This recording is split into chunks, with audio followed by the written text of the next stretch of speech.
Looking to counteract the risk of individual stock picking going forward, just the market we're in at the moment, the environment we're in at the moment, we need to look at a fund that's actually quite diversified.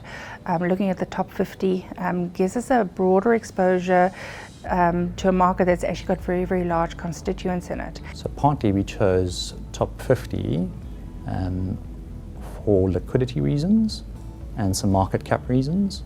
We found that the top 40 was too concentrated, and then what we were looking for was a product that allowed us to access equities in the most cost-efficient manner as possible, and we found that Aussie Swix products with a significant tail on them were just simply too expensive to allocate to, which leaves you by default looking at the larger cap products as your alternative there. So in terms of looking for, like a beta product that covers much of the South African equity space, something like the CoreShares top 50 comes in, I think, top of our priorities for a lot of reasons. I think the one being having 50 shares as opposed to 40 shares in the top 40 automatically spreads your market coverage of the South African market.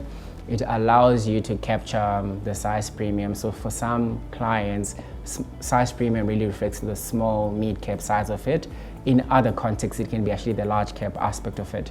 This one sort of gives you best of both worlds, where you do capture a lot of the large caps right all the way into the mid-cap space, which we like. It addresses a lot of the concentration risks in a concentrated market like South Africa, where some of the stocks are quite big weights. The 10% cap on that index does help, and it brings in a lot of diversification for the South African equity market, and the low fees and all of those other factors do come in. So yeah, it would be a great pick for us for those reasons. CoreShares takes inspiration from the concept of core satellite portfolio construction. So a key problem we were trying to solve at CoreShares was one of creating an efficient core allocation for investors.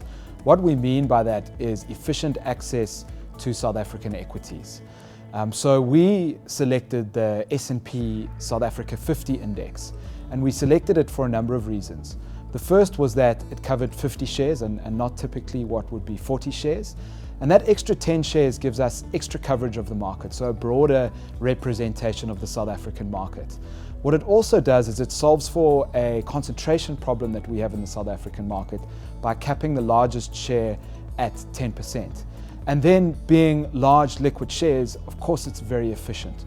So we preferred and we use the top 50 index as the efficient equity exposure that we believe investors should be using as a core part of their portfolio.